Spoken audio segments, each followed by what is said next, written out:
Salam aleykum şeyx. Və aleykum salam və rəhmətullah.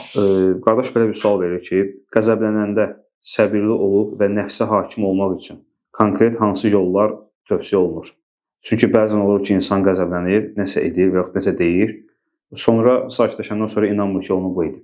Yəni bilirsiniz, qəzəb ümumiyyətlə elhamdülillah, qəzəb yəni Peyğəmbər sallallahu əleyhi və səlləm bir adama o adam ki sual verdi ki, cənnətə aparan əməl mənə bildir, az olsun, əməl eləmək asan da olsun. Peyğəmbər sallallahu əleyhi və səlləm nə dedi? Dedi ki, qəzəblənmə. Dedi sonra, dedi qəzəblənmə. Yəni sual verən özü gördü ki, azdır da, yəni bu nədir qəzəblənmə? Dedi sonra, üçüncü dəfə.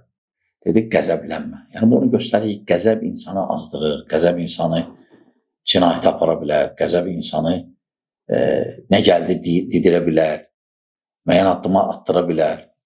Həm qəzəb nəinki insan başqasına, özünə də ziyandır, özünün də halını yaxşı vəziyyətə salmır. Ona görə sadəcə belə olanda insan gəlir nəfsini toplayır, gəlir nəfsini idarə edə biləsən. Əgər istəyirsən qəzəblənən halda, cürbəcür hərəkətini dəyiş. Məsələn, tutaq ki, uzanan haldasansa, otur və ya dur və ya get dastamaza, namaz qıl və ya çıx bayrağa. Yəni, bir halda dayanıb qəzəblənirsənsə, sən soyumaq çətin olacaq. Halını deyiş. Bu yollarından biridir qəzəbdən qurtarmaq üçün. Bəli. Həmçinin qəzəblənərkən təhqir etmək, söz söymək, bunlar münafiqliyin əlamətlərindəndirmi? Vallahi, söz söymək fasiqlikdir.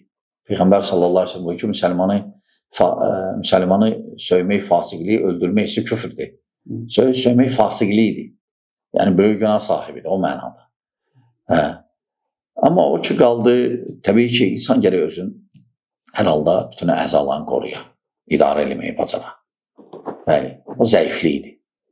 Bəli, kim ki söyür, birinci, həm zəiflikdir, həm əxlaqsızlıq, tərbiyəsiz. Bəli.